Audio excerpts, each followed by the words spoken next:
அஸ்ஸலாமு அலைக்கும் வரஹ்மத்துல்லாஹி தஆலா வபரகாத்துஹு. ரமலான் வந்துடுச்சு. எல்லாத்துக்கும் ரமலானோட வாழ்த்துக்கள்.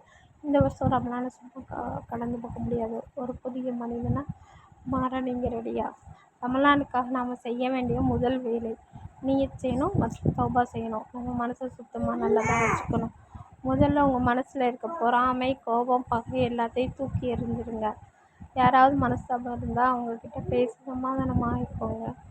பாவ மன்னிப்பு கேளுங்க நிறையா. யா அல்லாஹ், இந்த ரமலான் முழுமையாக மாறணும், என் பாவங்களை மன்னிச்சிட்டுன்னு இப்போவே அல்லாஹ்விட்ட தௌபா செய்யுங்க. இறையச்சத்தோடு இருங்க.